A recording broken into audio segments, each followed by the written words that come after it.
The students will feel it. And that single sentence is already echoing across every lecture hall in Nebraska. But here's where it gets controversial. The University of Nebraska just opened the door for more than 500 of its most seasoned professors to walk away, cash in hand, and never return to the classroom. The question now is not only who will leave, but whether the very soul of the university is about to be quietly sold for short-term savings. Starting this fall, every tenured faculty member across the University of Nebraska system, Lincoln, Omaha, Kearney, and the medical centers, received a letter from President Jeffrey Gold that looked, at first glance, like a polite thank you note. In reality, it was an invitation to retire early under a brand new Voluntary Separation Incentive Program, VSIP. The pitch is simple.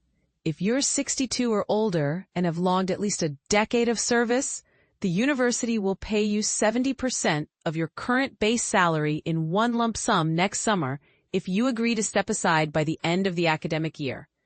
Why the sudden generosity? Because the university is staring down a $27.5 million budget hole at its flagship Lincoln campus alone, and that number has to be erased by December 31st. Administrators call the buyout strategic realignment of resources. Critics call it a polite way to shrink the faculty without the messy optics of layoffs. More than 500 professors meet the age and service threshold, according to university estimates. Yet no one, not the president, not the provost, not even the bean counters in the budget office, can predict how many will actually accept. That uncertainty is exactly what keeps John Schrader, journalism professor and chair of UNL's Faculty Senate, awake at night. It's a bit of a crapshoot, he admits, borrowing a gambler's term for a decision that could reshape entire departments. You might lose the exact people you desperately want to keep, while the ones you secretly hoped would leave decide to stay. Imagine for a moment the ripple effects. If the history department loses 3 of its 4 Civil War scholars, who teaches the flagship 400-level seminar next spring? If the chemistry department's only nuclear magnetic resonance expert retires, what happens to the $2 million grant that hinges on her expertise? And this is the part most people miss. Students don't just lose instructors.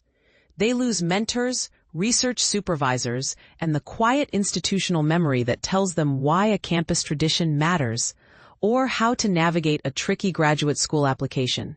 President Gold's letter tries to paint the program as a win-win, praising decades of service and offering a meaningful pathway to retirement.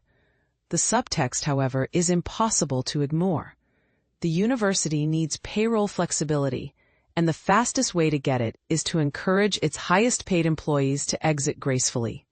The phrase thoughtful planning and stewardship sounds reassuring, until you realize it's corporate speak for we need to cut costs. And you're the line item. Schrader's blunt warning cuts through the jargon. If too many gifted teachers and world-class researchers leave at once, the students will feel it. They really will. Picture a sophomore biochemistry major who came to UNL specifically to work under a National Academy member, only to discover that mentor has taken the buyout, and the replacement hire won't arrive until the following fall, if at all. Picture a first-generation student who finally found her footing in an advanced poetry workshop taught by a Pulitzer finalist who just decided 70% of 1 year's salary beats 3 more years of budget uncertainty.